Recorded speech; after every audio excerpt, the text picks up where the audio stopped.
Aku pulang dari kantor notaris dengan perasaan lega, tak sabar untuk memberitahu suami dan ibu mertuaku bahwa Eyang mewariskan 3 unit apartemen dan sebuah villa kepadaku. Namun begitu melangkah masuk ke ambang pintu rumah, aku mendengar suara ibu mertua dan suamiku. Aku memutuskan untuk menguping, dan seketika membeku ngeri mendengar percakapan mereka. Sebelum kita mulai, saya mohon Anda untuk memberikan like dan subscribe ke channel ini. Terima kasih dan selamat mendengarkan. Ponsel berdering tepat saat Kania Prameswari selesai mengerjakan desain maket untuk kliennya. Nomor tak dikenal. Ia mengerutkan kening, tetapi tetap menjawab, "Selamat siang," dengan Kania Prameswari. "Ya, saya mendengarkan. Nama saya Olga. Saya asisten dari Notaris Vera Susanti, SH, M. Kenen. Anda diminta untuk datang ke kantor kami terkait urusan warisan dari nenek Anda, Ibu Laraswati." Kania terdiam, ponsel masih menempel di telinga. Warisan? Neneknya, Eyang Laras, telah meninggal 4 bulan lalu, di bulan Februari. Pemakamannya sederhana, hanya ia dan beberapa tetangga dari rumah petak tempat Eyang Laras menghabiskan sisa hidupnya yang panjang. Warisan apa yang mungkin dibicarakan? Maaf, tapi apakah Anda yakin? Eyang Laras hampir tidak punya apa-apa, hanya satu kamar di rumah petak.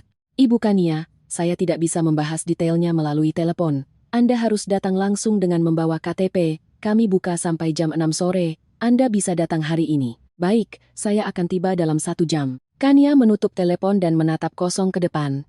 Aneh sekali. Neneknya seumur hidup bekerja sebagai insinyur biasa di sebuah pabrik, menerima pensiun yang sangat kecil, dan selalu berhemat dalam segala hal. Kamarnya di rumah petak di pinggiran Jakarta diisi dengan perabotan dari zaman dulu. Bahkan untuk membeli kulkas baru, Eyang Laras harus menabung selama 2 tahun. Kania bangkit dari meja kerjanya, berjalan mondar-mandir di apartemen. Apartemen 2 kamar yang sederhana, yang sudah ia dan Aryo sewa selama 9 tahun. 9 tahun, ia berhenti di dekat jendela, memandangi gedung-gedung apartemen kelabu di seberangnya. Ketika mereka menikah, usianya 23, Aryo 25. Keduanya percaya bahwa ini hanya sementara, bahwa mereka akan segera menabung, membeli rumah sendiri, dan memiliki anak. Tapi 9 tahun berlalu, rumah sendiri belum ada. Anak-anak juga belum ada. Yang ada justru ibu mertuanya, Ibu Rina, yang tinggal bersama mereka selama 5 tahun terakhir. Setelah salon kecantikannya konon terbakar habis, ia kehilangan sumber penghasilan. Sementara, tentu saja, semuanya hanya sementara. Kania menggelengkan kepala, mengusir pikiran-pikiran itu. Aku harus pergi ke notaris untuk mencari tahu. Ia cepat-cepat berganti pakaian, menyambar tas, dan keluar dari apartemen. Dalam perjalanan ke kantor notaris, ingatan tentang percakapannya dengan Eyang Laras tiba-tiba muncul. Terakhir kali Kania mengunjunginya adalah pada bulan November, 3 bulan sebelum Eyang Laras meninggal dengan tenang dalam tidurnya. Saat itu, Eyang Laras sedang duduk di kursi kesayangannya yang sudah usang di dekat jendela, merajut syal, dan menatap cucunya dengan mata birunya yang sudah pudar. Tiba-tiba ia bertanya, "Nia, di rumahmu itu, kamu merasa sebagai pemilik atau tamu?" "Apa, Eyang?" Kania tidak mengerti. "Di apartemen yang kamu tinggali, kamu merasa itu tempatmu atau tempat orang lain?" Kania waktu itu tertawa, mengibaskan tangan, dan mengatakan sesuatu tentang itu adalah rumah mereka bersama, rumahnya dan Aryo. Eyang Laras menggelengkan kepala, tetapi tidak berkata apa-apa lagi, lalu melanjutkan rajutannya. Dan jauh sebelumnya, di musim panas, ketika Kania datang membantu membereskan barang-barang lama di balkon, Eyang Laras tiba-tiba berbicara tentang ibu mertuanya. "Si Rina itu, dia sudah lama tinggal dengan kalian. 5 tahun, kan?" "Iya, Eyang. Ingat kan, aku pernah cerita, salonnya terbakar, tidak ada asuransi. Dia jadi tidak punya pemasukan. Terpaksa pindah ke tempat kami. Nanti juga dia akan pindah kalau sudah mandiri lagi. Sekarang dia kerja di salon lain. Sedang menabung untuk buka tempat baru." Eyang Laras mendengus. 5 tahun menabung, dan akan menabung selama itu lagi. Orang seperti itu tidak akan pernah bisa menabung, Nia. Mereka akan selalu punya alasan untuk tetap tinggal. "Eyang, kok bicara begitu? Dia kan ibunya Aryo." Justru karena itu Eyang bicara begini. Saat itu Kania tidak mengerti, bahkan sedikit tersinggung, mengira neneknya hanya sudah tua dan suka mengkritik. Tapi sekarang, saat duduk di dalam bus Transjakarta sambil memandang keluar jendela, ia teringat intonasi suara Eyang Laras saat mengucapkan kata-kata itu. Tidak ada kemarahan di sana, yang ada hanya kesedihan. Kantor notaris terletak di sebuah gedung tua bergaya kolonial di pusat kota. Kania naik ke lantai 3, menemukan pintu yang dituju. Papan nama bertuliskan, Notaris Vera Susanti, SH, M. Kenen. Asistennya, Olga, seorang wanita berusia sekitar 50-an dengan blazer yang rapi, menyambutnya dengan ramah dan mengantarnya ke sebuah ruangan. Vera Susanti ternyata adalah seorang wanita tinggi berambut putih dengan mata coklat yang cerdas. Ia menjabat tangan Kania dan mempersilakannya duduk. Ibu Kania, saya mengerti ini mungkin mengejutkan bagi Anda. Nenek Anda, Ibu Laraswati, membuat surat wasiat 2 tahun yang lalu. Sesuai dengan kehendak terakhirnya, semua aset miliknya diwariskan kepada Anda. Kamar di rumah petak itu maksudnya? Vera Susanti tersenyum.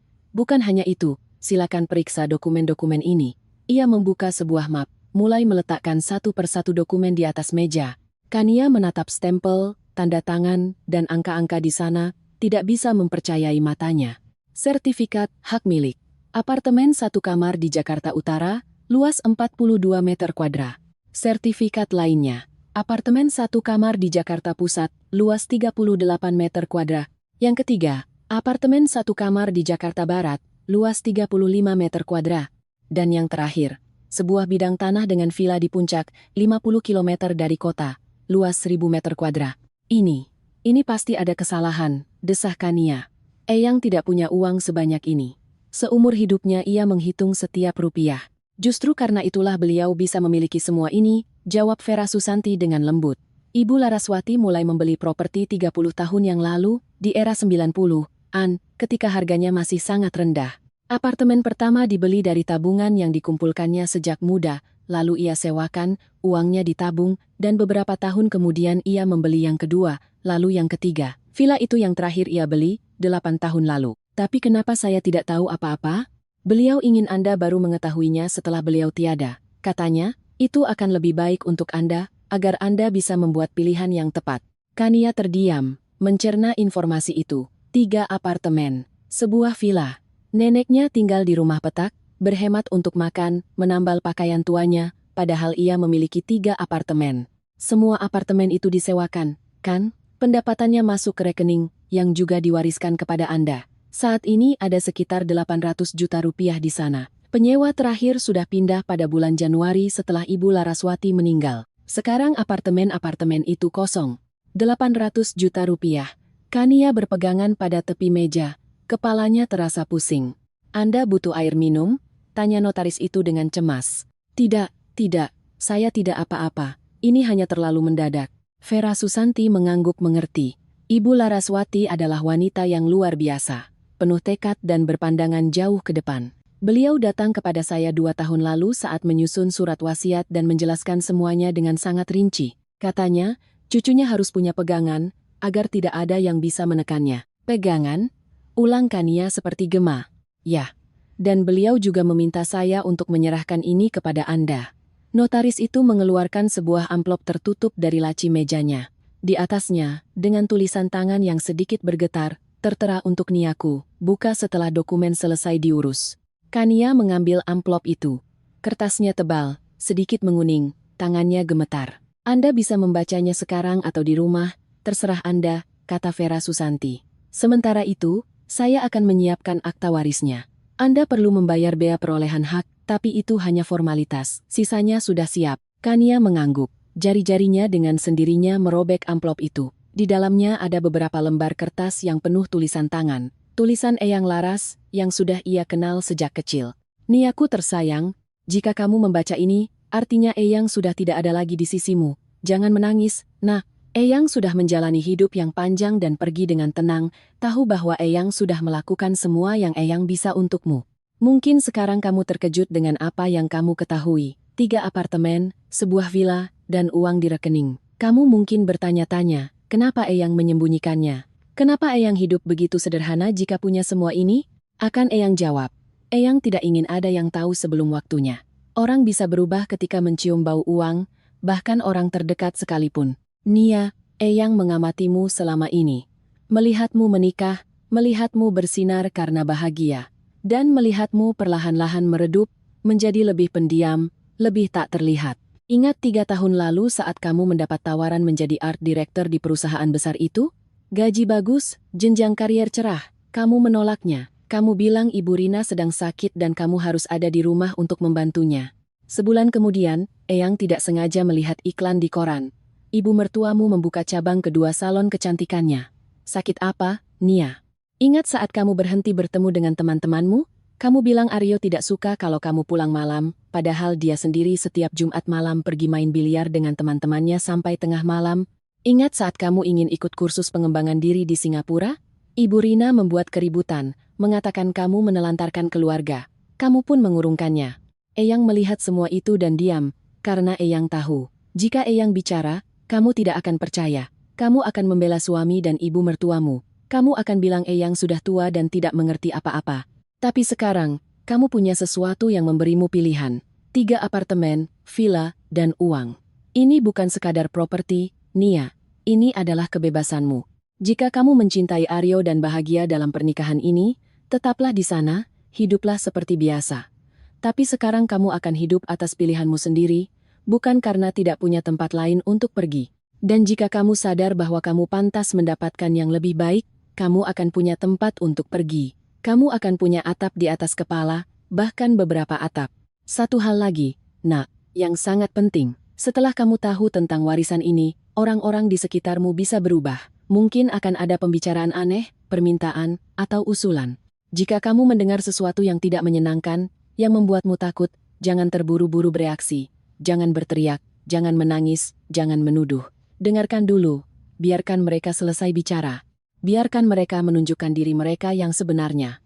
Karena orang hanya menunjukkan wajah aslinya saat mereka pikir tidak ada yang melihat atau mendengar, saat mereka yakin kamu tidak akan tahu.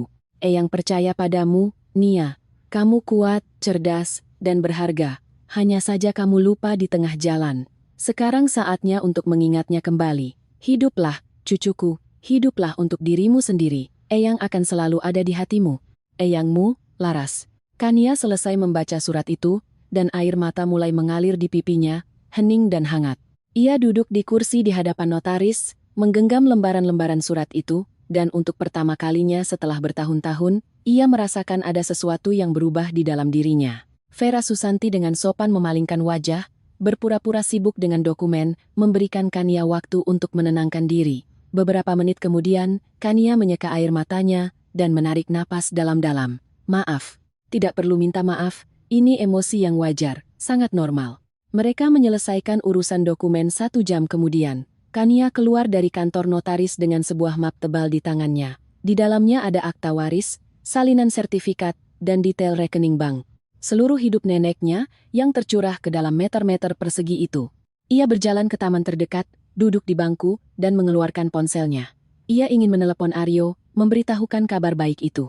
Tapi jarinya membeku di atas layar. Jika kamu mendengar sesuatu yang aneh, jangan terburu-buru bereaksi. Kenapa Eyang Laras menulis itu? Apa yang ia ketahui atau rasakan? Kania memasukkan kembali ponselnya ke dalam tas. Ia duduk tegak, melipat tangan di pangkuannya, dan mulai mengingat beberapa bulan terakhir. Eyang Laras meninggal di bulan Februari. Pada bulan Maret, Aryo tiba-tiba menjadi sangat perhatian.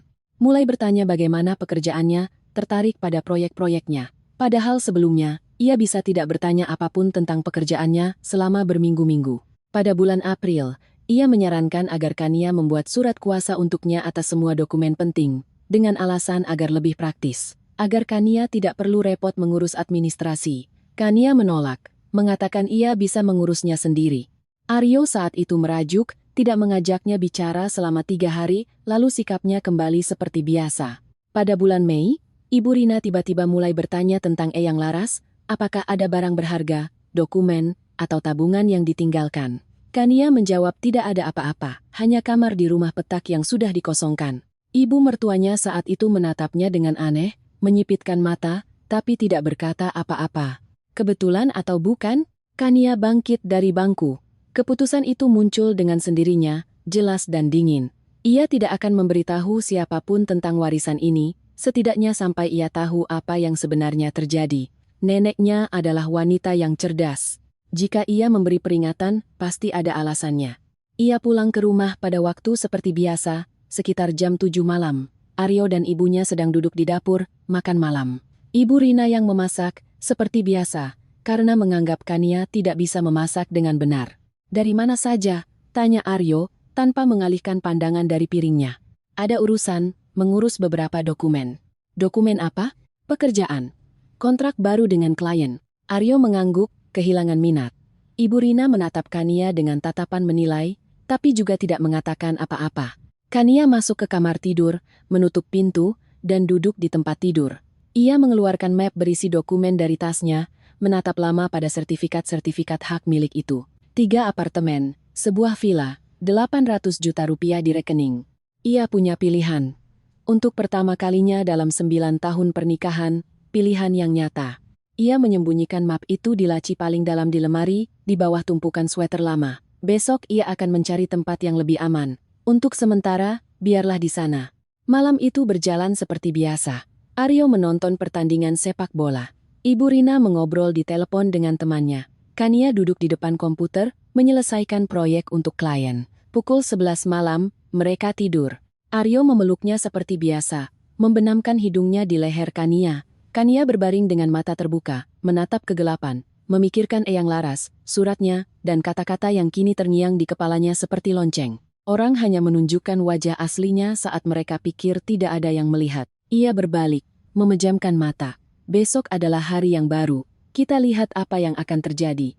Jumat pagi dimulai seperti biasa. Aryo berangkat kerja pukul 8, Ibu Rina pukul 9. Kania tinggal sendirian di rumah. Ia bekerja dari rumah, jadwalnya fleksibel. Ia duduk di depan komputer, membuka email, memberitahu klien bahwa proyeknya sudah selesai, dan mengirimkan file-filenya. Kemudian ia memulai pekerjaan baru, tetapi tidak bisa berkonsentrasi. Pikirannya terus kembali ke hari kemarin, ke surat Eyang Laras, ke warisan. Pukul 11, Kania bangkit dari meja kerjanya, berjalan mondar-mandir di apartemen. Ia melongok ke kamar Ibu Rina. Tempat tidur yang rapi. Di atas meja nakas, tumpukan majalah mode. Di dinding, foto-foto Aryo dalam berbagai usia. Tidak ada satupun foto bersama dirinya, Kania, seolah-olah menantunya tidak ada. Ia keluar, menutup pintu, berjalan ke dapur, menuang segelas air, dan duduk di meja makan, memandang keluar jendela. Ia harus pergi melihat apartemen-apartemen itu, 3 apartemen yang sekarang menjadi miliknya. Melihat kondisinya, apa saja yang ada di sana. Mungkin besok ia akan pergi ke salah satunya, yang di Jakarta Utara. Tetapi pada saat itu, pintu depan apartemen berbunyi. Kania terkejut, menoleh. Siapa itu? Aryo baru pulang kerja jam 6, Ibu Rina di salon sampai jam 7. Ia bangkit tanpa suara, berjalan ke koridor, dan mendengarkan. Dari kamar ibu mertuanya terdengar suara-suara. 2 suara. Suara pria dan wanita. Aryo dan Ibu Rina. Tapi kenapa mereka di rumah? Kenapa tidak di tempat kerja? Kania membeku di dekat dinding. Ia hendak masuk dan bertanya apa yang terjadi. Tapi kemudian ia mendengar sebuah kalimat yang membuat darahnya seolah berhenti mengalir. Neneknya itu meninggal 4 bulan lalu. Aku sudah cek lewat Lucy, orang dalam di BPN. Dia punya 3 apartemen atas namanya. 3, ditambah sebuah villa. Semuanya disewakan. Bayangkan berapa banyak uang yang berputar di sana? Itu suara Ibu Rina, tajam dan penuh kemenangan. Kania menyandarkan punggungnya ke dinding koridor. Jantungnya berdebar begitu kencang, rasanya mereka bisa mendengarnya. Serius, Ma? Sahut Aryo. 3 apartemen? Kukira dia tidak punya apa-apa. Karena si Kania itu sendiri tidak tahu. Si Laras itu menabung diam-diam seumur hidupnya. Nenek-nenek yang cerdik, harus kuakui. Tapi surat wasiatnya pasti atas nama Kania, nenek itu tidak punya kerabat lain. Mama tahu dari mana soal apartemen-apartemen itu? Sudah kubilang, Lucy dari BPN. Kami teman sekolah dulu. Aku kasih dia manikur gratis, dia kasih aku informasi. Simbiosis mutualisme. Hening sejenak. Kania mendengar seseorang berjalan di dalam kamar, lantai berderit. Berarti Kania akan segera tahu, kata Aryo dengan nada berpikir. Tepat sekali, dan kita harus bergerak cepat, sebelum dia sadar apa yang terjadi. Maksud Mama? Ibu Rina mendengus. Maksudku, kita tidak boleh melewatkan kesempatan emas ini. Aryo, kamu sadar tidak berapa harga 3 apartemen 1 kamar sekarang? Bahkan dengan harga terendah, totalnya bisa lebih dari 5 miliar rupiah. 5 miliar? Villa di puncak itu bisa laku 1 miliar lagi, kalau lokasinya bagus. Kania mendengar Aryo bersiul. Wow, jumlah yang luar biasa. Luar biasa sekali. Dan uang itu bisa jadi milik kita. Tepatnya, milikmu, yang berarti milikku juga. Tunggu, Ma, warisannya kan atas nama Kania. Menurut hukum, itu properti pribadinya. Aku tidak bisa begitu saja. Tidak bisa, kalau dia tidak mau, potong Ibu Rina. Nah, Disinilah bagian menariknya dimulai. Dengarkan aku baik-baik. Kania menahan napas. Begitu istrimu tahu tentang warisan itu dan mengurus semua dokumennya, kamu harus bicara dengannya. Dengan lembut, mesra, layaknya keluarga. Katakan bahwa kalian adalah keluarga, sudah saatnya memikirkan masa depan, dan usulkan untuk menjual apartemen-apartemen itu. Jelaskan bahwa merawat 3 properti itu mahal, pajak, iuran pemeliharaan, perbaikan. Kalau dijual, uangnya bisa diinvestasikan ke bisnis. Misalnya, kamu kan selalu bermimpi membuka bengkel mobil, kan? Yah, memang bermimpi. Nah, katakan itu padanya, bahwa kamu butuh modal awal untuk bisnismu sendiri. Dengan gaji manajer, kalian akan terus tinggal di apartemen sewaan sampai tua. Tapi kalau punya bisnis, kalian akan punya uang yang layak, stabilitas. Akhirnya bisa punya anak. Dia tidak akan mau menjualnya, bantah Aryo ragu-ragu. Itu kan apartemen neneknya, penuh kenangan. Dia akan mau, kalau kamu menekannya dengan benar. Kamu tahu istrimu, dia lemah, penurut, selalu melakukan apa yang disuruh. Yang penting cara penyampaiannya. Kania berdiri di koridor, merasakan hawa dingin menjalari tubuhnya. Lemah, penurut. Begitukah ibu mertuanya memandangnya? Dan yang lebih parah, Aryo tidak membantah. Kalau dia tetap menolak, tanyanya. Kalau begitu, tekan dia lewat anak.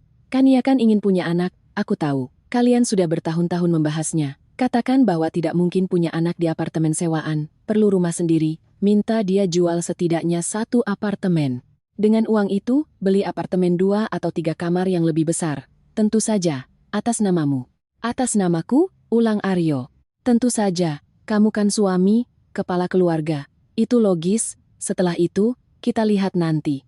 Ibu Rina terdiam sejenak, ketika ia berbicara lagi, suaranya dingin dan penuh perhitungan. Kita lihat bagaimana kelanjutannya. Kalau Kania tetap penurut, mau berinvestasi untuk keluarga, ya mungkin bisa dipertahankan. Tapi kalau dia mulai macam-macam, keras kepala, ya, 1-2 tahun lagi kamu bisa menceraikannya.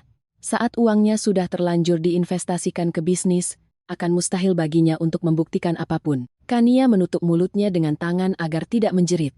Ma, serius? Cerai?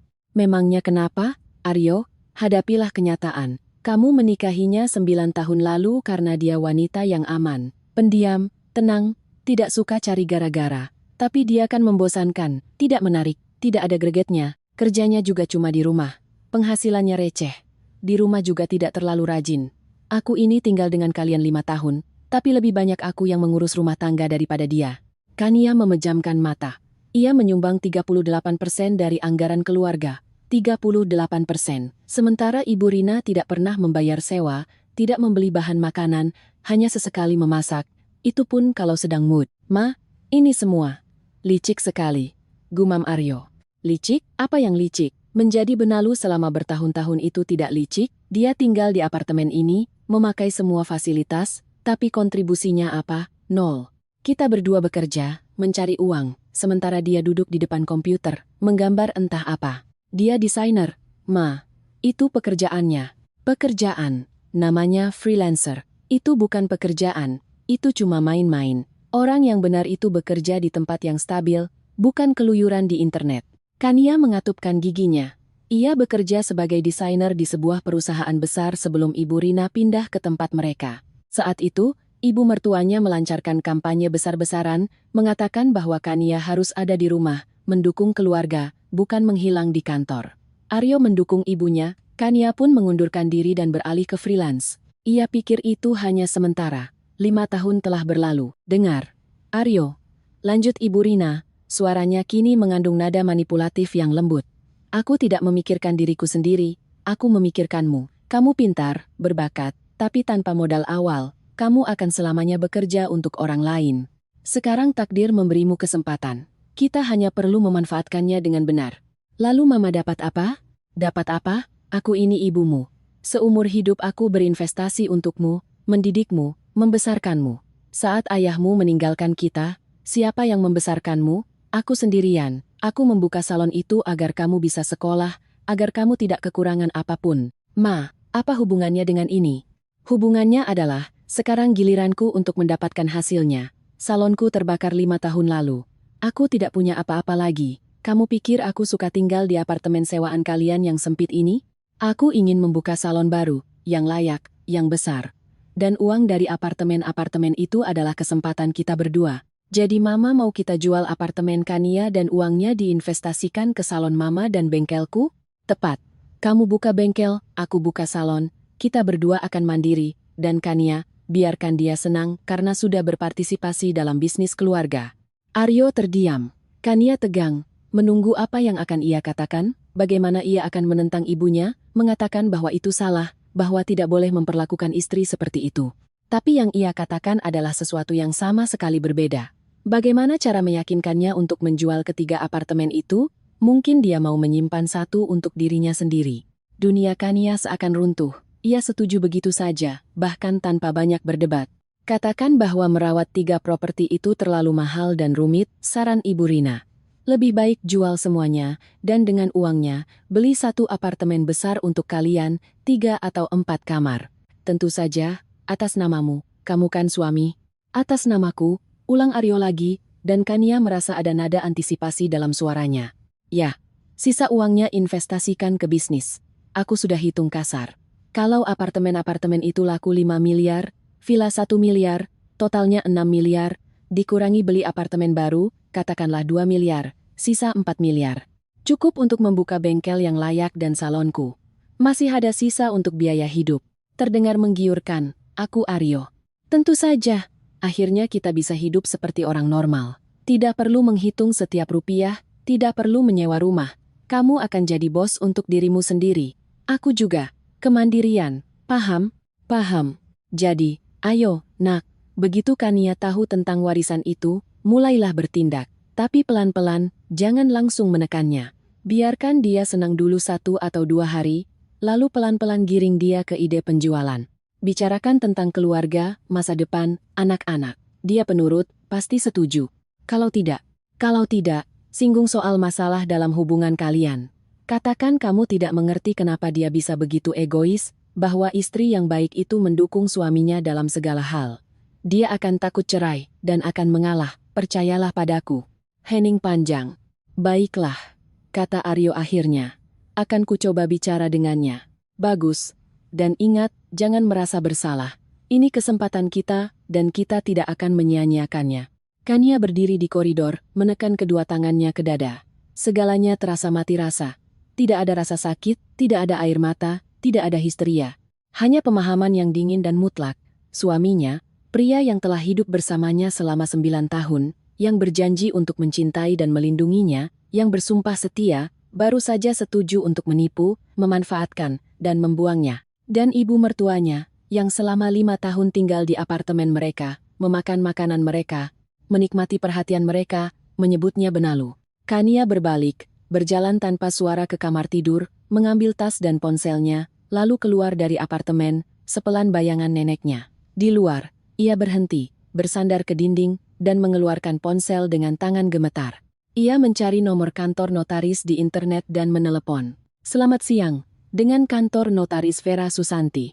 Ibu Vera, selamat siang, ini Kania. Kami kemarin mengurus warisan. Oh ya, Ibu Kania, selamat siang.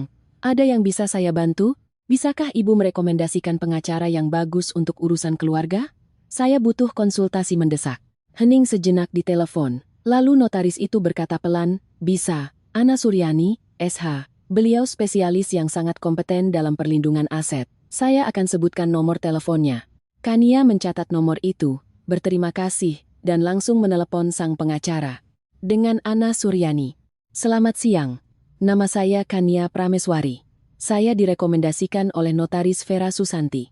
Saya butuh konsultasi tentang perlindungan harta warisan dari suami. Saya mengerti. Jawab wanita itu singkat. Saya bisa bertemu dengan Anda hari ini pukul 4 sore. Catat alamatnya. Kania mencatat alamatnya, membuat janji, lalu turun tangga dan keluar ke jalan. Waktu menunjukkan pukul 1 siang, masih ada 4 jam sebelum bertemu dengan pengacara. Ia berjalan tanpa tujuan, hanya menyusuri jalanan, tidak memperhatikan arah.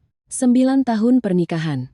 9 tahun ia percaya bahwa mereka adalah keluarga, bahwa mereka adalah tim. Ternyata, ia hanyalah pelayan yang nyaman, pendiam, penurut, yang bisa dimanfaatkan, ditipu, dan dibuang saat sudah tidak berguna. Tidak, ini tidak akan terjadi. Eyang Laras sudah memperingatkannya, memberinya warisan dan nasihat. Sekarang giliran Kania untuk bertindak. Ia berhenti di depan etalase sebuah kafe, menatap pantulan dirinya di kaca. Wajah pucat, lingkaran hitam di bawah mata, rambut berantakan. Seorang wanita lelah berusia 32 tahun yang telah kehilangan dirinya di tengah jalan. Tapi sekarang, pada detik ini, sesuatu berubah. Tatapannya menjadi berbeda, lebih tegas, lebih mantap. Kania menegakkan bahu, mengangkat dagunya, masuk ke kafe, dan memesan kopi. Ia duduk di dekat jendela, memperhatikan orang-orang yang lalu lalang. Dalam 4 jam, ia akan bertemu pengacara, mencari tahu cara melindungi asetnya, cara agar tak seorang pun, baik suaminya maupun ibu mertuanya, bisa menyentuhnya. Dan di rumah, ia akan bersikap seolah tidak terjadi apa-apa. Ia akan mendengarkan saat Aryo mencoba membujuknya, akan merekam percakapan mereka, mengumpulkan bukti, dan ketika saatnya tiba, ia akan menyerang. Eyang Laras benar. Orang menunjukkan wajah aslinya saat mereka pikir tidak ada yang melihat. Aryo dan Ibu Rina telah menunjukkan wajah mereka. Sekarang giliran Kania untuk menunjukkan wajahnya. Ia menghabiskan kopinya, lalu bangkit.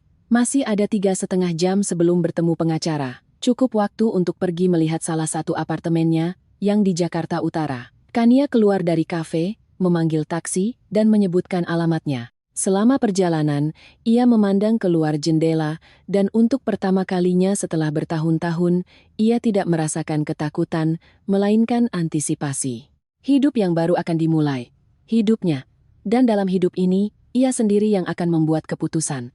Kantor hukum Ana Suryani terletak di sebuah gedung perkantoran tinggi di kawasan bisnis, di lantai 9. Tepat pukul 16.01, Kania naik lift, dan menemukan pintu yang dituju.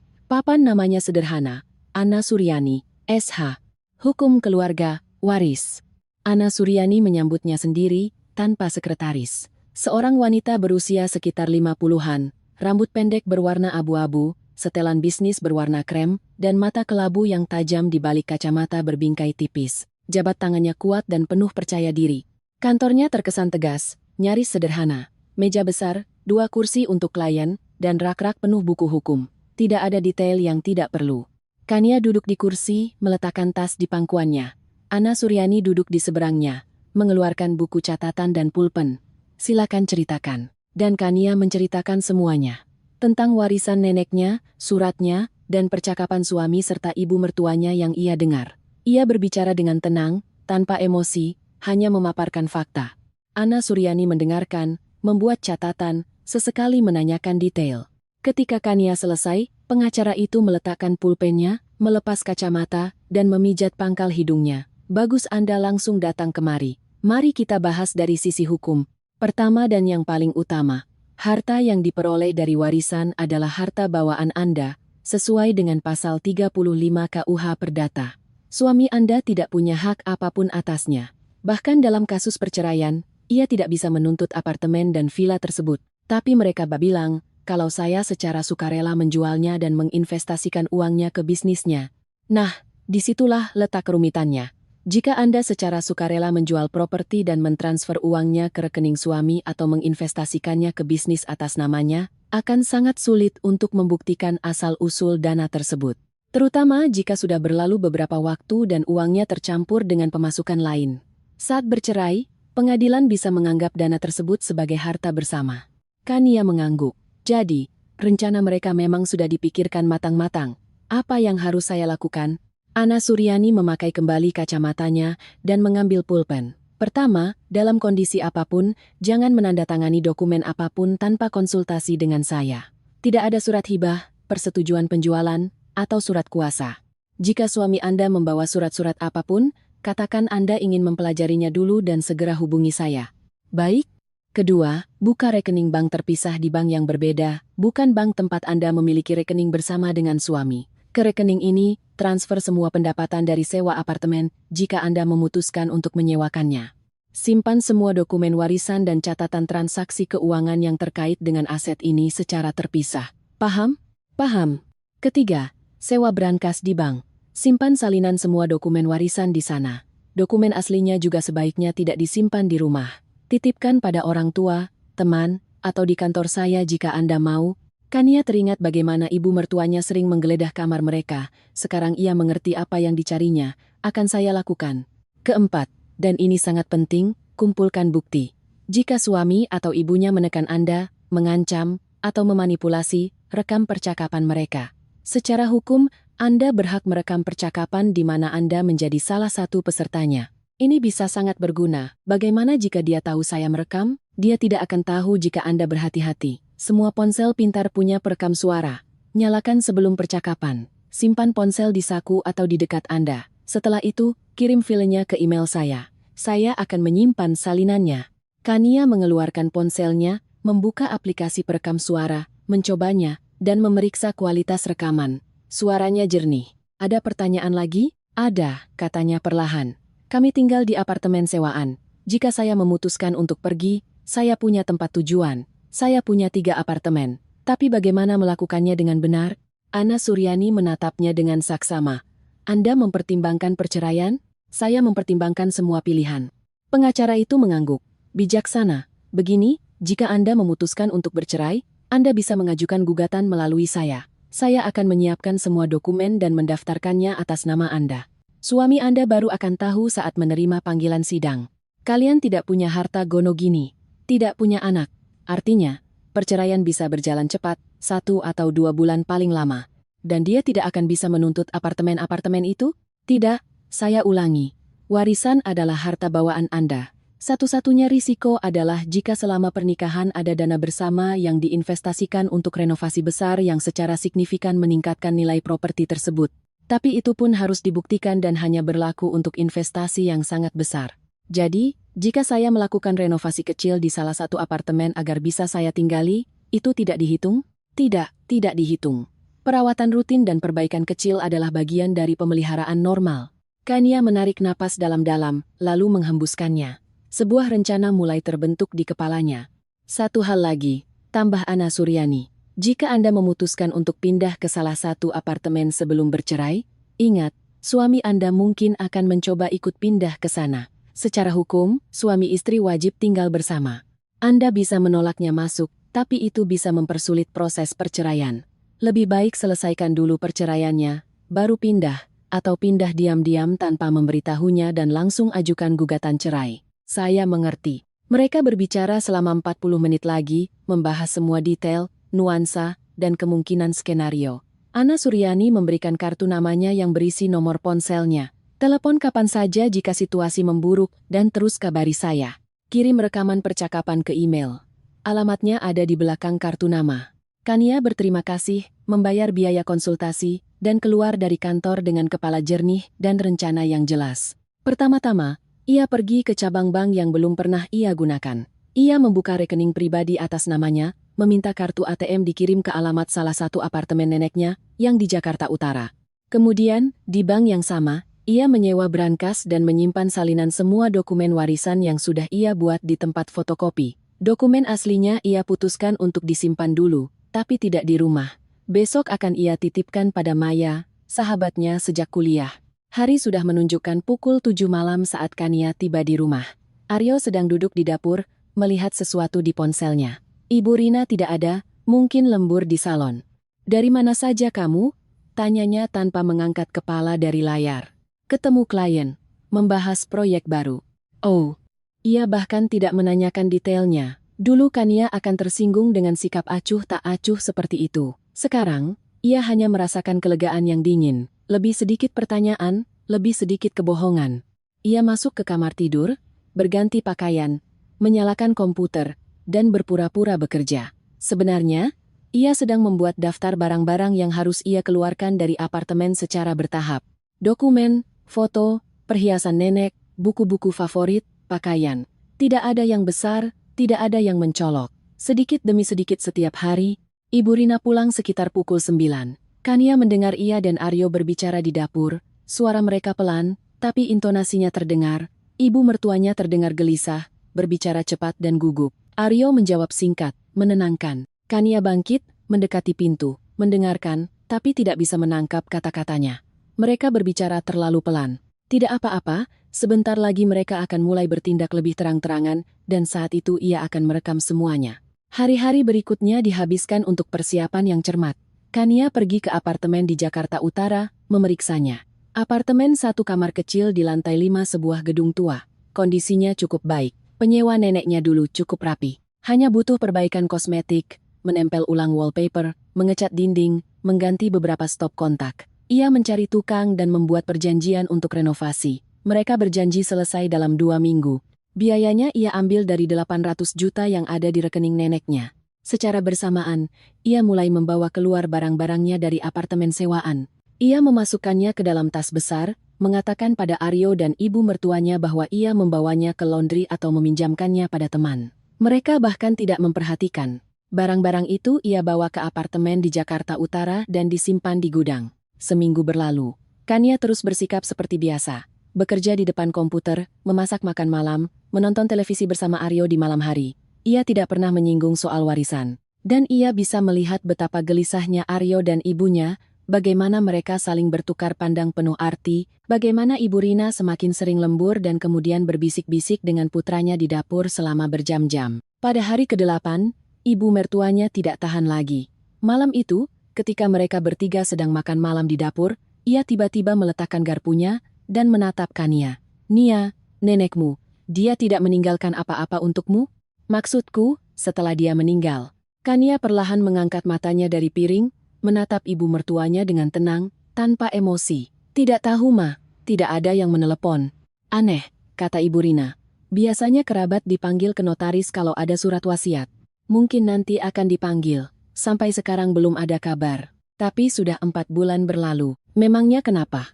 "Mungkin ada kendala birokrasi. Aku bukan ahli hukum, jadi tidak tahu." Aryo ikut bicara. "Kamu bisa coba telepon sendiri ke kantor notaris, cari tahu. Siapa tahu ada sesuatu." "Untuk apa? Kalau memang penting, mereka pasti akan mencari dan memanggilku. Tapi, Aryo, Ma, aku benar-benar tidak mau memikirkan ini sekarang. Eyang baru saja meninggal, masih berat rasanya. Kita ganti topik saja, ya?" Ia menunduk kembali ke piringnya, melanjutkan makan. Ibu Rina bertukar pandang cepat dengan putranya. Kania melihatnya dari sudut matanya dan nyaris tidak bisa menahan senyum. Mereka bingung. Sumber mereka di BPN meyakinkan bahwa ada surat wasiat. Tapi Kania diam. Entah ia benar-benar tidak tahu, atau ia menyembunyikannya, dan mereka tidak mengerti apa yang sedang terjadi. Setelah makan malam, Kania mendengar mereka berbisik-bisik lagi di kamar Ibu Rina. Kali ini ia mendekati pintu dengan hati-hati, menyalakan perekam di ponselnya, dan menempelkan telinganya ke celah pintu. "Mungkin Lucy salah?" Itu suara Aryo. "Tidak mungkin salah. Aku lihat sendiri hasil cetakannya. Tertulis jelas, 3 properti atas nama Laraswati. Surat wasiat dibuat atas nama Kania Prameswari." Lalu kenapa dia diam? Entah dia benar-benar tidak tahu, atau dia curiga. Curiga apa? Tidak tahu. Mungkin dia tahu rencana kita? Dari mana? Waktu itu kita bicara pelan-pelan. Dia sedang tidak di rumah. "Kamu yakin?" Hening sejenak. "Sepertinya begitu. Ya, aku sudah cek. Dia tidak ada di rumah." "Baiklah, kita lanjut sesuai rencana. Kalau dia tahu tentang warisan itu, atau sudah tahu, cepat atau lambat dia akan keceplosan. Yang penting jangan menekannya terlalu keras, nanti dia takut." Kania menjauh dari pintu, mematikan perekam, menyimpan rekaman itu, dan mengirimkannya ke email Ana Suryani dengan penjelasan singkat, percakapan ibu mertua dan suami, membahas warisan. Pengacara itu membalas 10 menit kemudian. "Sudah diterima. Bagus, lanjutkan kumpulkan bukti." Keesokan harinya, Aryo mulai beraksi. Saat sarapan, ia tiba-tiba berbicara tentang masa depan. "Nia, aku pikir, sudah saatnya kita serius memikirkan anak. Bagaimana menurutmu?" Kania mengangkat matanya dari cangkir kopinya, menyalakan perekam yang sudah disiapkan. Ponselnya ada di saku daster. "Anak? Iya, kita kan sudah di atas 30 tahun. Sudah waktunya. Semua teman kita sudah punya anak, sementara kita terus menundanya. Kita menundanya karena kita tinggal di apartemen sewaan. Kamu sendiri yang selalu bilang kita harus punya rumah sendiri dulu. Nah, justru itu. Makanya aku pikir, mungkin sudah saatnya kita serius menangani masalah ini. Aku bisa buka usaha sendiri, bengkel mobil. Ingatkan, aku selalu bermimpi punya bengkel. Dengan modal awal yang cukup, aku bisa berkembang, mulai menghasilkan uang yang layak. Nanti kita bisa beli apartemen, punya anak." Kania mengangguk-angguk sambil berpikir. Kedengarannya bagus, tapi modal awalnya dari mana? Aryo tampak ragu. "Yah, bisa pinjam ke bank, dengan bunga selangit?" "Tidak, terima kasih. Kalau begitu, mungkin kita bisa menabung?" "Butuh 20 tahun untuk menabung." Aryo mengerutkan kening, jelas mengharapkan reaksi yang berbeda. Ia berharap Kania akan memberitahunya tentang warisan, jika memang ada. Tapi Kania tetap diam, dengan tenang menghabiskan kopinya. Ya sudah, kita pikirkan lagi nanti, gumamnya. Kania mengangguk, bangkit, dan membawa cangkirnya ke wastafel. Aryo menatapnya dengan pandangan bingung. Percakapan semacam itu terulang setiap 2 atau 3 hari.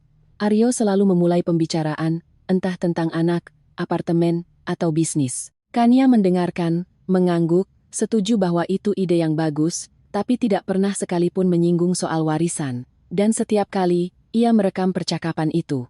Ibu Rina juga mulai beraksi, tapi metodenya lebih kasar. Ia mulai terang-terangan menyindir. Suatu sore, ketika Kania sedang memasak makan malam, ibu mertuanya masuk ke dapur, mencicipi saus, dan meringis. Keasinan lagi. Kamu tidak punya indera perasa, ya? Menurutku biasa saja, Ma. Biasa saja bagi orang yang tidak bisa masak. Minggir, biar aku yang selesaikan. Kania menyingkir, tidak berdebat, tidak membantah.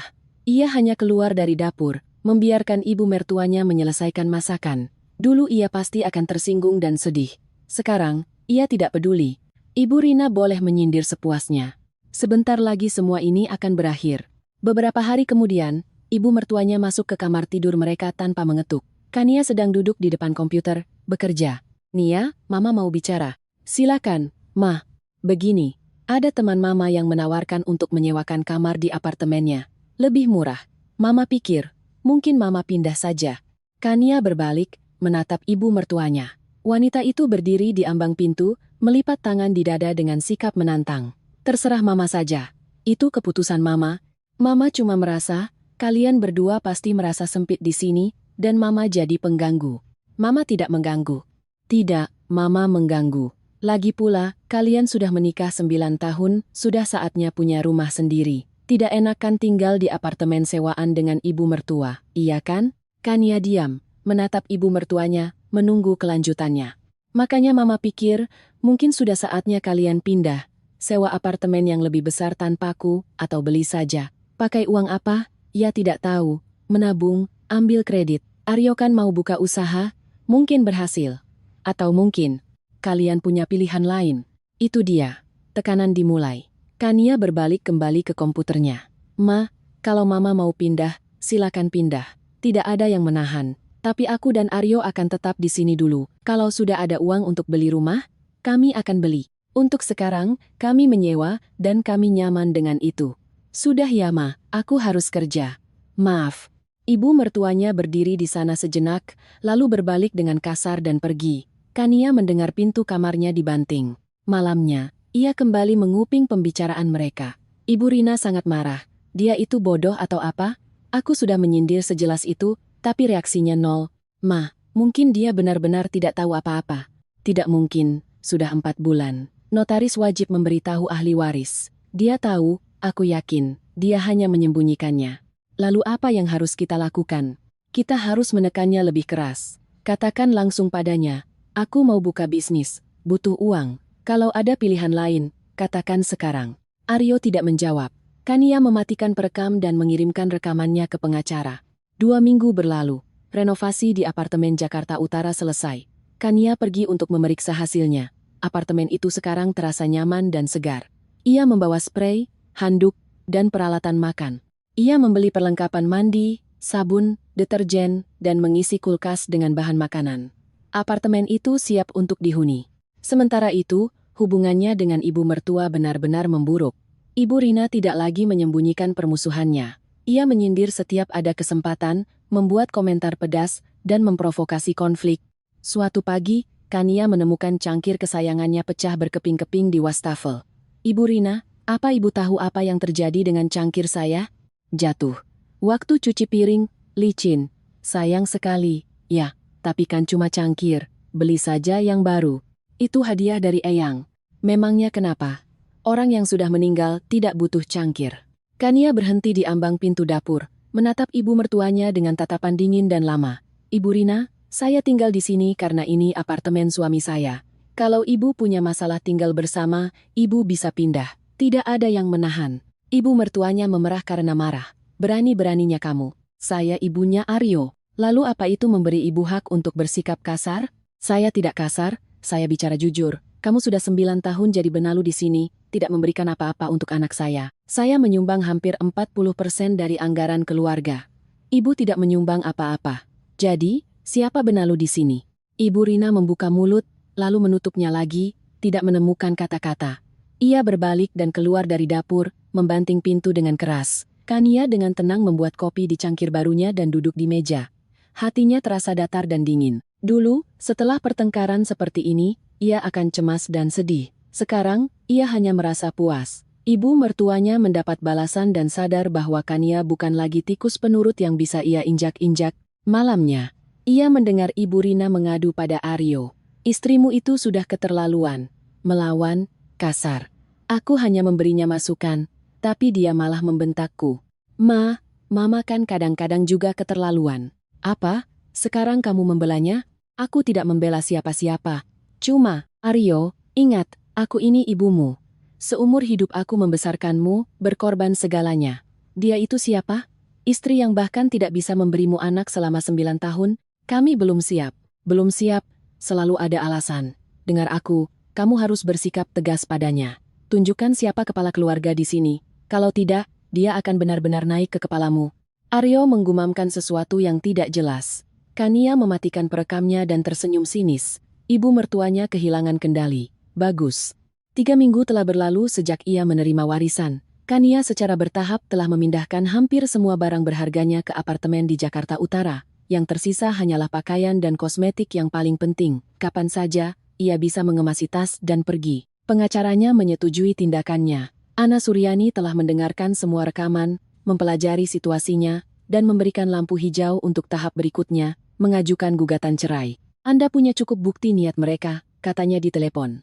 Rekaman percakapan di mana mereka membahas rencana penipuan, manipulasi dari suami Anda, sikap kasar ibu mertua. Semua ini akan memberikan gambaran lengkap bagi pengadilan jika diperlukan. Anda siap mengajukan gugatan? Ya, jawab Kania tegas. Saya siap. Kalau begitu, datanglah besok. Kita siapkan dokumennya. Keesokan harinya, Kania pergi ke kantor pengacara. Mereka menyusun surat gugatan cerai dan mengumpulkan semua dokumen yang diperlukan. Ana Suryani berjanji akan mendaftarkannya ke pengadilan pada awal minggu depan. Aryo akan menerima panggilan sidang sekitar seminggu setelah pendaftaran, jelas pengacara itu. Anda akan punya waktu untuk mempersiapkan reaksinya. Saya siap. Anda yakin tidak mau langsung pindah? Anda bisa melakukannya sebelum ia menerima panggilan. Akan lebih sedikit konflik. Kania berpikir sejenak, tapi memutuskan untuk tetap tinggal. Tidak, saya ingin melihat bagaimana reaksi mereka saat tahu. Saya ingin melihat wajah mereka. Ana Suryani mengangguk mengerti. Itu hak Anda. Tapi berhati-hatilah. Jika Anda merasa terancam, segera pergi dan telepon saya. Kania pulang ke rumah sore itu. Aryo sedang duduk di sofa, menonton TV. Ibu Rina tidak ada. Ia menatap Kania dengan aneh, seolah mengamati. Kamu terlihat berbeda. Berbeda bagaimana? Tidak tahu. Rasanya jadi orang lain. Dulu kamu lebih lembut, sekarang terasa dingin. Kania mengangkat bahu. Mungkin lelah. Banyak pekerjaan. Aryo terus menatapnya, lalu menghela napas. Nia, kita perlu bicara. Bicara serius. Tentang apa? Kania menyalakan perekam di saku celananya dan duduk di kursi di seberang sofa. Aku mendengarkan. Aryo tampak ragu, mencari kata-kata yang tepat. Begini, kita sudah menikah 9 tahun, dan aku merasa kita jalan di tempat, menyewa apartemen, hidup pas-pasan, tidak punya anak. Ini tidak benar. Lalu, apa usulmu? Aku perlu berkembang. Aku tidak bisa selamanya jadi manajer. Aku mau buka usaha sendiri, bengkel mobil. Aku paham bidang ini. Aku punya pengalaman, koneksi. Aku yakin akan berhasil, tapi butuh modal awal. Berapa? Yah, minimal 500 juta. Lebih baik 1 miliar. Untuk sewa tempat, beli peralatan gaji karyawan untuk beberapa bulan pertama. Dari mana uang sebanyak itu? Aryo menatapnya penuh harap. Aku pikir, mungkin kamu punya ide atau pilihan lain? Pilihan apa? Aku tidak punya uang sebanyak itu. Nenekmu, apa dia tidak meninggalkan apa-apa? Itu dia. Pertanyaan langsung. Kania terdiam sejenak, menatapnya, lalu berkata perlahan, Aryo, aku juga merasa kita perlu memikirkan masa depan kita. Wajah Aryo berseri-seri. Ia jelas menganggap itu sebagai persetujuan. Nah, itu yang kumaksud. Mari kita pikirkan bersama, sebagai keluarga. Kalau Eyang meninggalkan sesuatu, itu kan kesempatan kita. Kita bisa. Aku bilang, aku perlu waktu untuk berpikir, potong Kania. Beri aku waktu. Berapa lama? Tidak tahu. Seminggu, 2 minggu. Aryo mengangguk puas. Baiklah, pikirkanlah, tapi jangan terlalu lama. Kesempatan tidak datang 2 kali. Kania bangkit, masuk ke kamar tidur, menutup pintu, mematikan perekam, dan mengirimkan rekamannya ke pengacara dengan komentar. Suami bertanya langsung tentang warisan, mencoba memanipulasi, balasan datang semenit kemudian. Bagus, bertahanlah, semua berjalan sesuai rencana. Keesokan harinya, hari Sabtu, Ibu Rina mengadakan apa yang ia sebut rapat keluarga. Sore hari setelah makan, ia dengan hikmat mendudukkan Kania dan Aryo di meja dapur, sementara ia sendiri duduk di seberang mereka. Baiklah, katanya dengan nada berat, kita harus bicara terus terang, tanpa ada yang ditutup-tutupi. Kania menatapnya dengan tenang, melipat tangan di atas meja. Perekamnya sudah menyala. Kania, lanjut ibu mertuanya. Kamu menerima warisan dari nenekmu atau tidak? Pertanyaan langsung, tanpa basa-basi. Kania tidak terburu-buru menjawab. Ia menatap Ibu Rina, lalu Aryo. Suaminya itu membuang muka, tampak gugup. Kenapa ibu bertanya? Akhirnya Kania bersuara. Karena kita keluarga, seru Ibu Rina. Dan jika salah satu anggota keluarga punya kesempatan untuk membantu yang lain, itu harus dilakukan. Kesempatan untuk membantu? Ya. Aryo ingin membuka usaha. Dia butuh uang. Kalau nenekmu meninggalkan sesuatu untukmu, itu kan kesempatan kita. Kita? Tentu saja, kita. Kamu dan Aryo adalah suami istri. Apapun yang dimiliki salah satu, adalah milik berdua. Kania menggelengkan kepala. Tidak juga, Bu. Warisan adalah milik pribadi orang yang menerimanya. Ibu Rina mengerutkan kening. Kamu tahu dari mana? Aku membaca. Membaca. Sok pintar. Dengar, nak. Dalam keluarga tidak boleh ada rahasia atau uang pribadi. Semuanya milik bersama. Dan jika nenekmu meninggalkan apartemen atau apapun, kamu wajib membaginya dengan suamimu. Wajib? Ya, kamu kan istrinya. Kania bangkit dari meja, menatap ibu mertuanya dari atas. Ibu Rina, saya tidak wajib apapun pada siapapun, terlebih lagi pada Anda. Ibu mertuanya melompat berdiri, wajahnya merah padam karena marah. Berani-beraninya kamu bicara begitu padaku. Tenang saja, saya hanya lelah dengan sikap kasar dan manipulasi Anda. Cukup sudah. Aryo, jerit Ibu Rina. Kamu dengar apa yang dia katakan padaku? Aryo duduk dengan kepala tertunduk, diam. Aryo, katakan sesuatu, dia menghina ibumu. Ia perlahan mengangkat kepalanya, menatap Kania. Nia, kenapa kamu begitu? Mama kan bicara benar. Kita keluarga, harus saling membantu. Membantu, ulang Kania. Mengerti. Ia berbalik dan berjalan ke kamar tidur. Ibu Rina meneriakkan sesuatu di belakangnya, tapi Kania tidak mendengarkan. Ia menutup pintu, menguncinya, duduk di tempat tidur, mematikan perekam, dan mengirimkan rekamannya ke pengacara dengan pesan, mereka secara terbuka menuntut saya menyerahkan warisan. Saya rasa sudah waktunya bertindak. Balasan datang seketika. Setuju, Senin saya daftarkan gugatan cerai, bertahanlah. Kania berbaring di tempat tidur, menatap langit-langit. Di luar pintu, ibu mertuanya terus berteriak. Aryo mengatakan sesuatu, mencoba menenangkannya. Beberapa hari lagi, hanya beberapa hari lagi, dan semuanya akan berubah. Eyang Laras benar, orang-orang telah menunjukkan wajah asli mereka. Dan sekarang Kania tahu apa yang harus dilakukan. Ia memejamkan mata, menarik napas dalam-dalam. Hatinya terasa tenang, dingin, dan jernih. Permainan berlanjut, dan ia akan memenangkannya. Kania duduk di tempat tidur di kamarnya, mendengarkan suara-suara di luar pintu yang perlahan mereda. Ibu Rina akhirnya tenang, berhenti berteriak. Aryo mengatakan sesuatu padanya dengan suara pelan dan menenangkan. Kemudian terdengar langkah kaki, diikuti suara pintu kamar ibu mertuanya yang ditutup. Hening. Kania melirik ponselnya. Pesan dari Ana Suryani. Senin jam 10 pagi dokumen didaftarkan ke pengadilan. Bersiaplah untuk reaksi suami Anda sekitar seminggu kemudian. Hari ini Sabtu, artinya, dalam 9 hari, Aryo akan menerima panggilan sidang cerai. 9 hari lagi ia bisa tinggal di sini, menyaksikan upaya mereka untuk mendapatkan uangnya. Atau, tidak, mungkin lebih baik mengakhiri semuanya lebih cepat. Ia teringat hari itu, sebulan yang lalu, hari di mana segalanya berubah. Saat ia pulang dari kantor notaris dengan perasaan lega, tak sabar untuk memberitahu suami dan ibu mertuanya bahwa Eyang mewariskan 3 apartemen dan sebuah villa kepadanya. Namun begitu melangkah masuk, ia mendengar suara mereka dan memutuskan untuk menguping, dan seketika membeku ngeri. Saat itu, ketika ia berdiri di koridor mendengarkan bagaimana orang-orang terdekatnya merencanakan untuk menipu dan membuangnya, sesuatu di dalam dirinya patah. Bukan dengan rasa sakit atau teriakan, patah dengan tenang dan final. Seperti tali tua yang putus setelah ditarik terlalu kencang terlalu lama. Dan sekarang, sebulan kemudian, ia siap untuk mengakhiri apa yang telah dimulai hari itu. Kania bangkit dari tempat tidur, mendekati jendela. Di luar sudah gelap, lampu-lampu jalan mulai menyala. Di bawah sana, terdengar tawa anak-anak yang bermain petak umpet, malam minggu yang biasa. Biasa bagi orang lain, tapi yang terakhir baginya di apartemen ini. Ia mengeluarkan tas travel kecil dari lemari dan mulai memasukkan barang-barang yang tersisa, tas kosmetik, beberapa kaos, celana jeans, pakaian dalam. Sisanya sudah ada di apartemen di utara, tas ini adalah yang terakhir. Ia selesai berkemas, menutupnya, dan meletakkannya di dekat pintu. Kemudian ia mengambil ponsel dan mengirim pesan pada Ana Suryani, besok saya pindah, saya rasa sudah waktunya mengakhiri sandiwara ini. Balasan datang semenit kemudian, saya dukung, lakukanlah, saya siap dihubungi.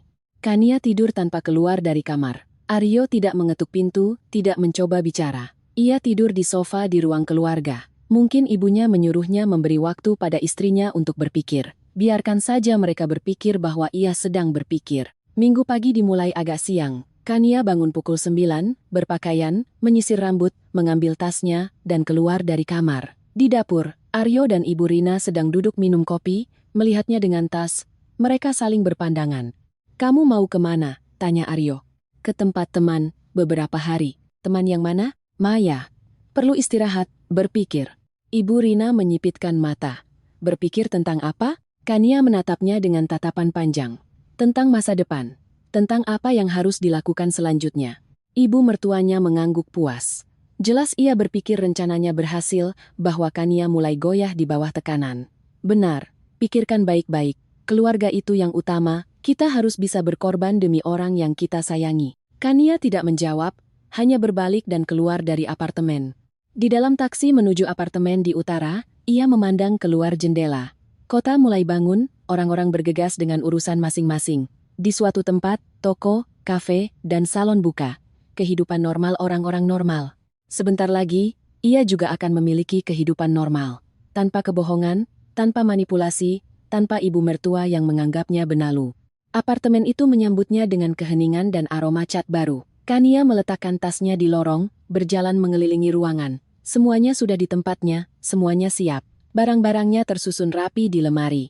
Di dapur, peralatan makan sudah tertata, kulkas terisi bahan makanan. Rumahnya. Ia duduk di sofa, mengeluarkan ponsel, dan mengirim pesan pada Ana Suryani. Sudah pindah, besok kita daftarkan gugatannya. Balasannya, ya, jam 10 pagi saya akan berada di pengadilan. Anda tidak perlu datang, saya akan urus semuanya. Saya tunggu di kantor jam 2 siang untuk membahas detail. Sisa hari itu dihabiskan Kania untuk menata apartemen. Ia menggantung handuk di kamar mandi, menata buku di rak, merapikan pakaian. Menjelang malam, semuanya selesai. Ia tidur lebih awal, di tempat tidurnya sendiri, di apartemennya sendiri. Tidurnya nyenyak, tanpa mimpi. Hari Senin berlalu dengan tenang. Kania bekerja di depan komputer, menelepon klien, menyelesaikan proyek. Pukul 2 siang, ia tiba di kantor Ana Suryani. Pengacara itu menyambutnya dengan sebuah map.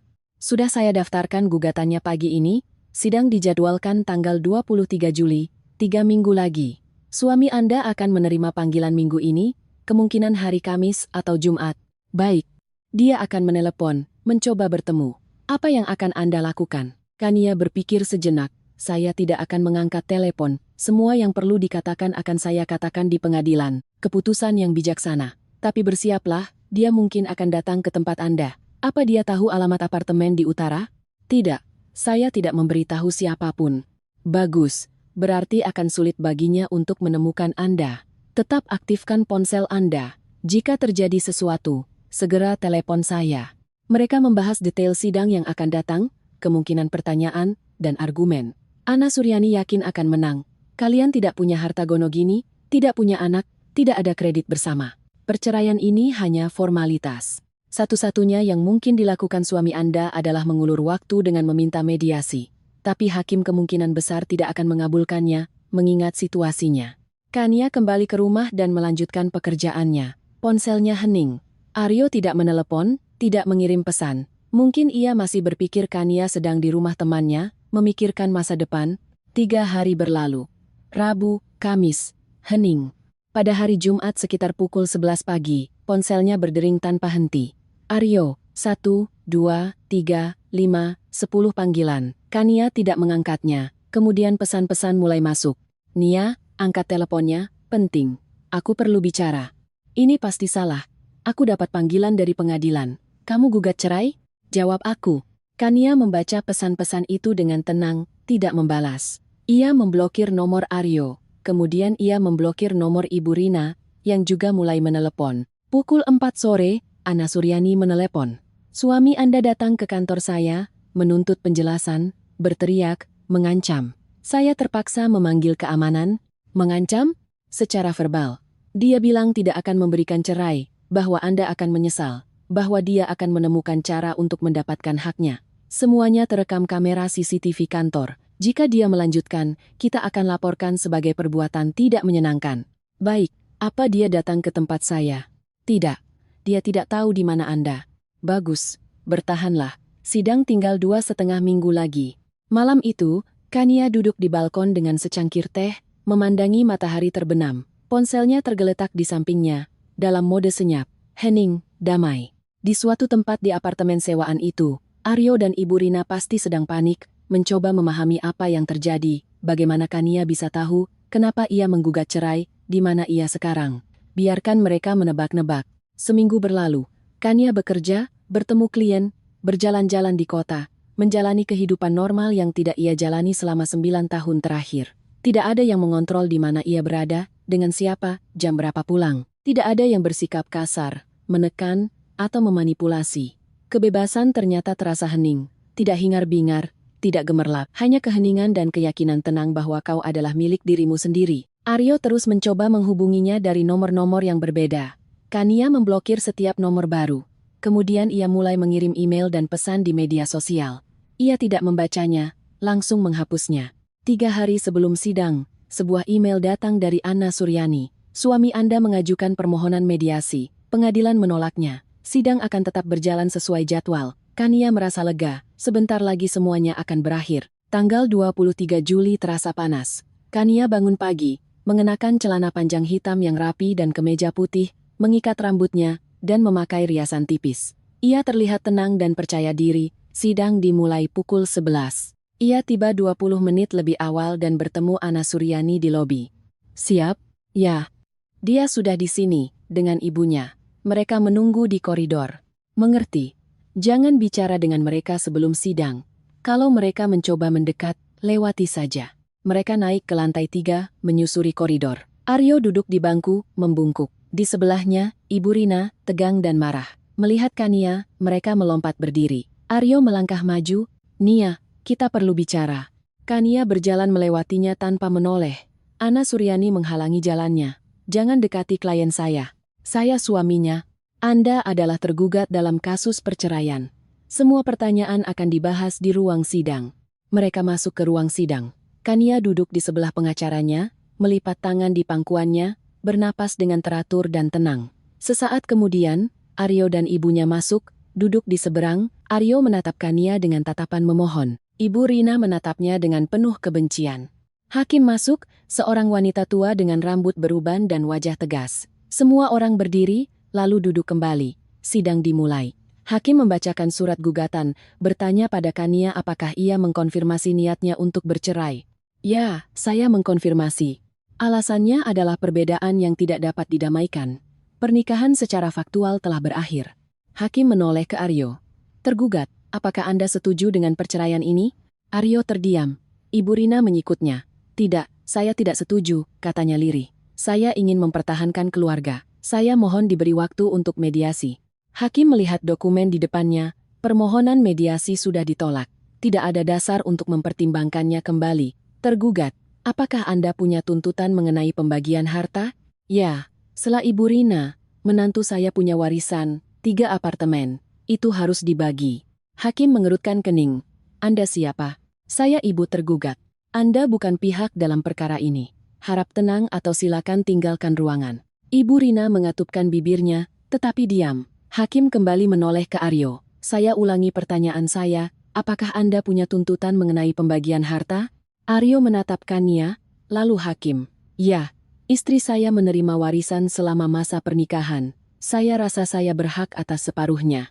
Ana Suryani berdiri. Yang mulia, sesuai dengan KUH Perdata, harta yang diperoleh salah satu pasangan melalui warisan adalah harta bawaan dan tidak tunduk pada pembagian harta bersama.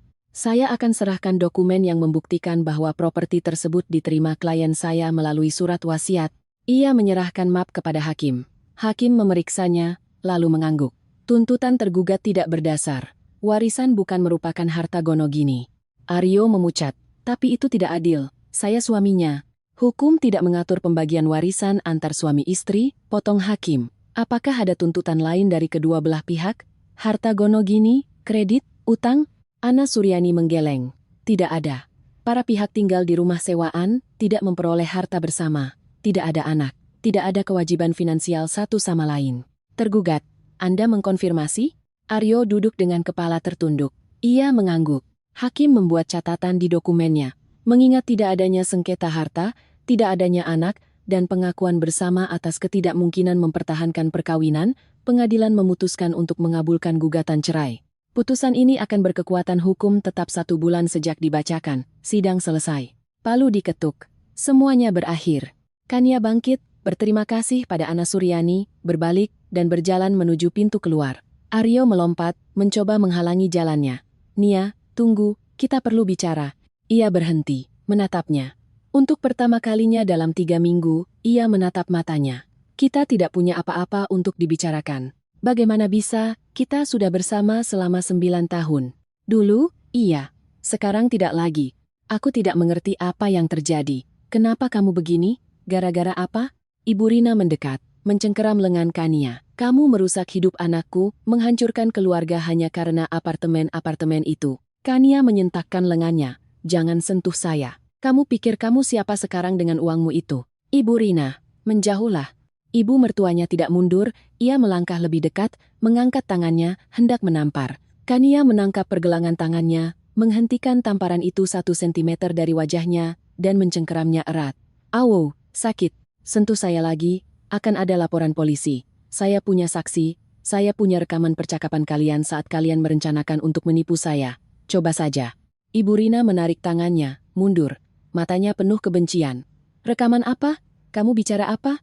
Kania mengeluarkan ponselnya, membuka folder file audio, dan menemukan rekaman pertama.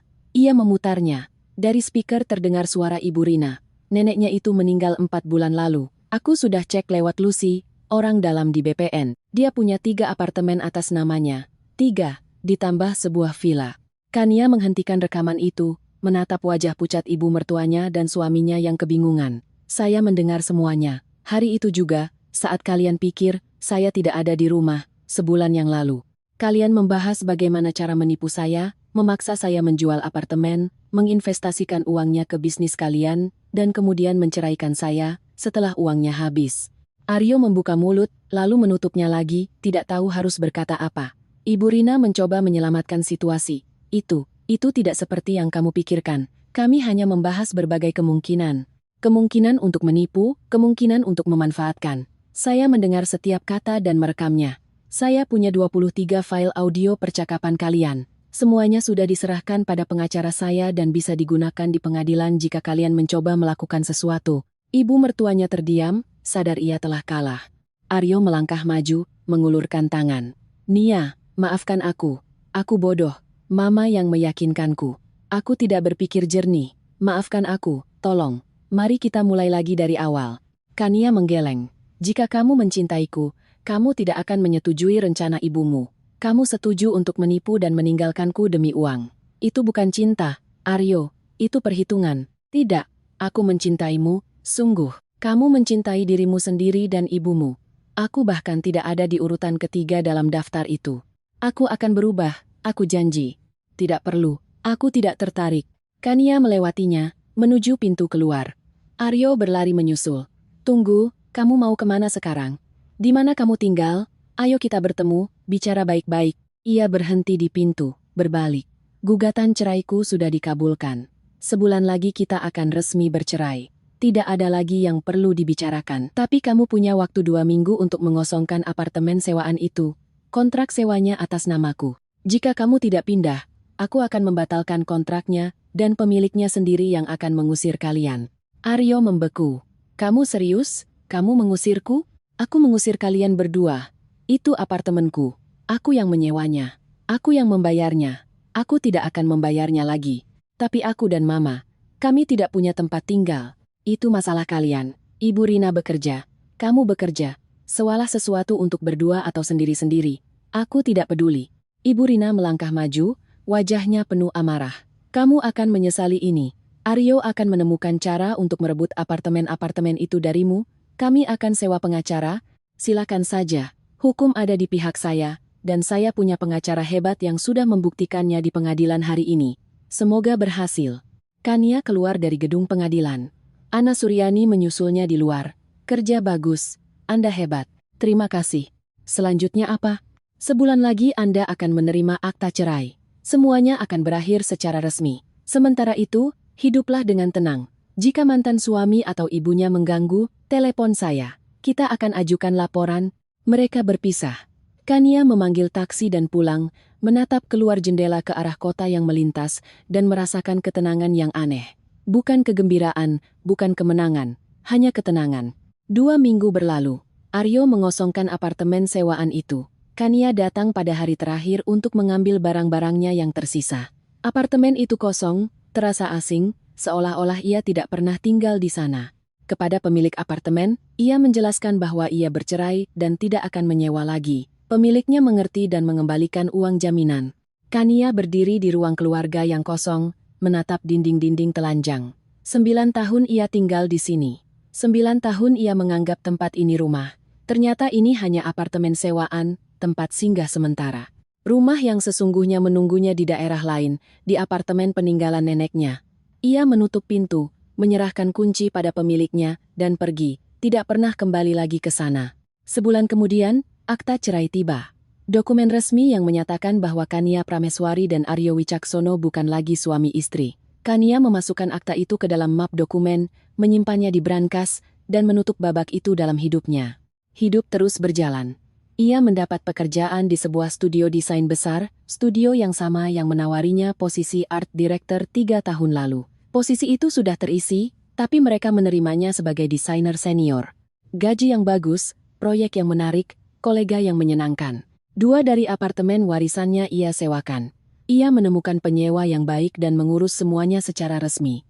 Pendapatan dari sewa menutupi semua pengeluarannya, bahkan lebih. Villa di puncak ia putuskan untuk ia simpan. Saat musim liburan, ia pergi ke sana dan mulai merapikannya. Rumah kecil, taman yang rimbun, gazebo tua. Dulu neneknya sendiri yang menanam pohon apel, ceri, dan mangga di sana. Kania menyewa tukang kebun untuk merapikan tamannya. Menjelang akhir liburan, villa itu berubah menjadi tempat di mana ia bisa datang di akhir pekan untuk beristirahat dari hiruk-pikuk kota. Aryo mencoba menghubunginya beberapa kali, menelepon dari nomor baru, mengirim pesan. Kania tidak menjawab, terus memblokirnya. Akhirnya ia berhenti mencoba. Dari teman-teman mereka, Kania mendengar bahwa Aryo sekarang menyewa kamar di sebuah kos-kosan dan masih bekerja di tempat yang sama. Ibu Rina menutup salon kecantikannya. Utang, kredit, masalah pajak. Sekarang ia bekerja sebagai kapster biasa di salon orang lain dengan gaji minimum. Kania tidak merasakan kegembiraan atau kepuasan dari berita ini. Ia hanya menerimanya sebagai informasi. Mereka bukan lagi bagian dari hidupnya. Di musim gugur, ia bertemu Maya, sahabat lamanya yang sudah beberapa tahun tidak ia jumpai. Mereka duduk di kafe, minum kopi, dan mengobrol tentang kehidupan.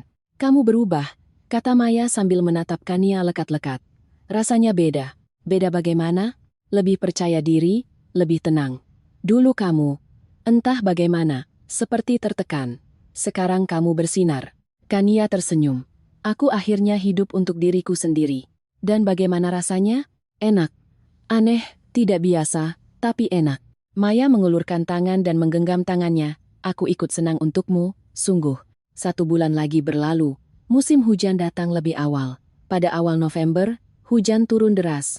Kania berdiri di balkon apartemennya, terbungkus selimut, memandangi kota yang basah di bawahnya. Apakah ia merasa bahagia? Pertanyaan yang sulit. Kebahagiaan adalah ketika semuanya sempurna, ketika ada orang yang dicintai di sampingmu, ketika rencana masa depan cerah dan menggembirakan. Ia tidak punya orang yang dicintai. Rencananya sederhana, biasa saja. Pekerjaan, apartemen, villa. Tidak ada yang spektakuler. Tapi ia merasa bebas. Dan itu lebih penting daripada kebahagiaan. Kebebasan untuk memilih kemana harus pergi, apa yang harus dilakukan, dengan siapa bergaul. Kebebasan untuk bangun di pagi hari tanpa memikirkan siapa yang harus ia senangkan hari ini. Ponselnya bergetar. Nomor tak dikenal. Kania mengerutkan kening, lalu menjawab. Halo, suara Aryo. Nia, ini aku. Tolong jangan tutup teleponnya. Ia diam, menunggu. Aku perlu bicara denganmu. Aku sadar aku salah, aku brengsek. Maafkan aku, beri aku satu kesempatan lagi untuk memperbaiki semuanya. Kania menatap hujan yang turun. Kamu sudah punya kesempatan, 9 tahun. Kamu menyia-nyiakannya. Jangan telepon lagi. Tunggu, aku benar-benar sudah berubah. Aku sudah pindah dari tempat mama, tinggal sendiri. Aku sadar banyak hal. Aryo, bahkan jika kamu berubah, aku tidak tertarik. Aku tidak mau kembali, tidak mau mencoba lagi. Aku hanya tidak mau. Jangan telepon lagi. Ia menutup telepon, memblokir nomornya, berdiri sejenak di balkon, lalu kembali ke dalam. Ia membuat secangkir kopi, duduk di sofa, dan menyalakan film favoritnya yang sudah 9 tahun tidak ia tonton karena Aryo bilang itu melodrama murahan. Ia menonton, minum kopi sambil berselimut, dan untuk pertama kalinya setelah sekian lama, ia merasa semuanya berada di tempat yang semestinya. Setengah tahun setelah perceraian, Februari, peringatan meninggalnya Eyang Laras. Kania pergi ke pemakaman, membawa bunga, berdiri di depan makam, menatap foto. Neneknya tersenyum dari foto itu dengan senyumnya yang tenang dan bijaksana. Terima kasih, Eyang, bisik Kania, Eyang benar, dalam segala hal. Angin menggerakkan dahan-dahan pohon, menjatuhkan tetesan air hujan ke tanah. Hening, damai. Kania berdiri di sana sebentar, lalu berbalik dan berjalan menuju pintu keluar. Hidup terus berjalan, hidupnya.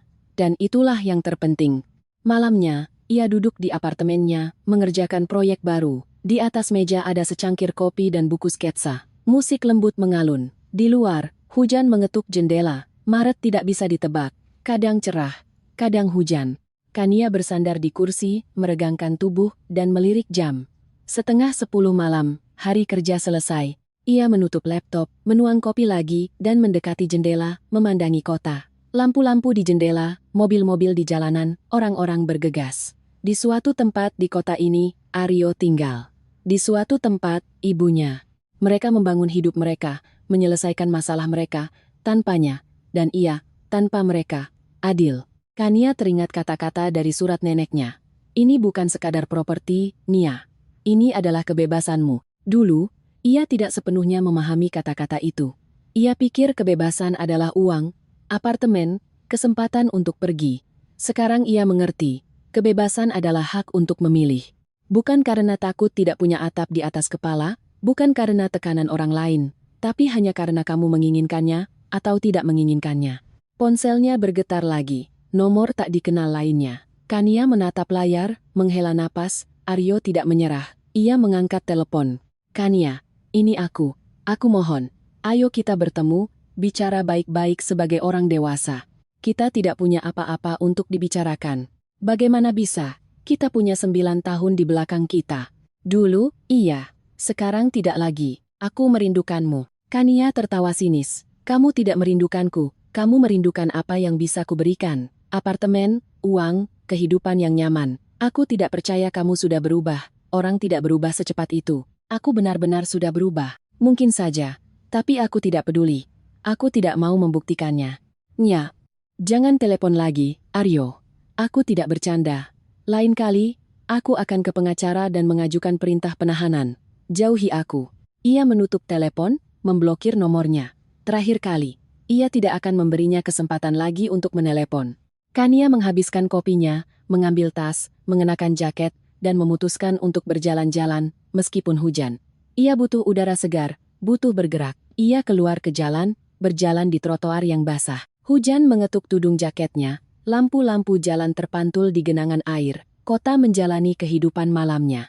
Kania berjalan dan berpikir tentang masa depan, tentang apa selanjutnya. Pekerjaan, apartemen, villa, itu fondasi yang baik. Tapi apa yang ia inginkan untuk dirinya sendiri? Dulu ia tidak pernah menanyakan pertanyaan seperti itu pada dirinya sendiri. Ia hidup seadanya, mengikuti arus. Sekarang ia bisa memikirkan keinginannya. Apa yang ia inginkan? Berlibur. Sudah lama ia bermimpi melihat laut, gunung, kota-kota tua di Eropa. Sekarang ia bisa menabung dan pergi. Tidak ada yang akan melarang, tidak ada yang akan bilang itu buang-buang uang, belajar. Ia ingin ikut kursus melukis, fotografi. Sekarang ia bisa mendaftar, ikut kelas. Waktu ada, uang ada. Hidup, hanya hidup, tanpa memikirkan pendapat dan harapan orang lain. Kania berhenti di sebuah taman kecil, duduk di bangku di bawah atap, mengeluarkan ponsel, membuka catatan, dan mulai menulis daftar keinginan. Laut, kursus melukis, proyek baru di kantor, renovasi villa, mungkin memelihara kucing. Daftar itu semakin panjang, dan dengan setiap baris, hatinya terasa lebih hangat. Ini adalah hidupnya, pilihannya, masa depannya. Ia bangkit dan berjalan pulang. Hujan telah reda, bulan mengintip dari balik awan. Kota bersinar dalam cahaya keperakan. Indah. Di rumah, Kania mandi, lalu tidur.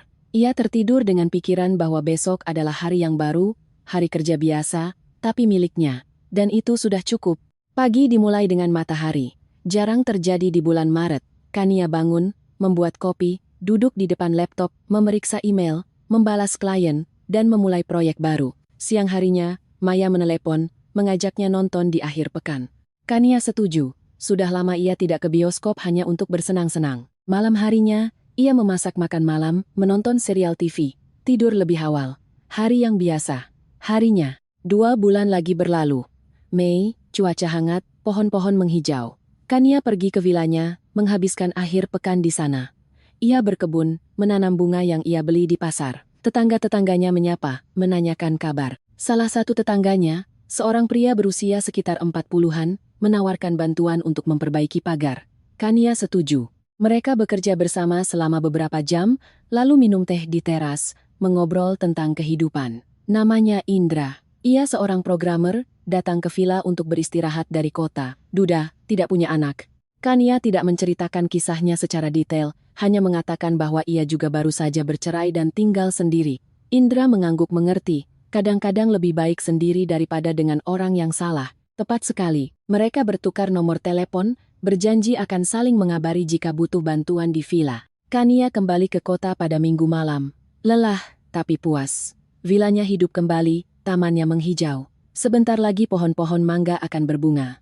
Neneknya suka pohon mangga, katanya saat berbunga adalah waktu terindah dalam setahun. Kania memasang pengingat di ponselnya, datang ke villa akhir Mei, saat pohon-pohon berbunga. Untuk melihatnya, memotretnya, untuk neneknya, untuk dirinya sendiri. Hidup terus berjalan. Tenang, damai, tanpa drama dan guncangan. Dan Kania menyukainya. Setengah tahun setelah perceraian, ia bertemu Aryo secara tidak sengaja di sebuah mall, di eskalator. Ia naik, Kania turun. Pandangan mereka bertemu. Kania langsung mengenalinya. Ia terlihat lebih tua, lebih lelah, pakaiannya lusuh, wajahnya tidak dicukur. Aryo juga mengenalinya, membuka mulut, hendak mengatakan sesuatu.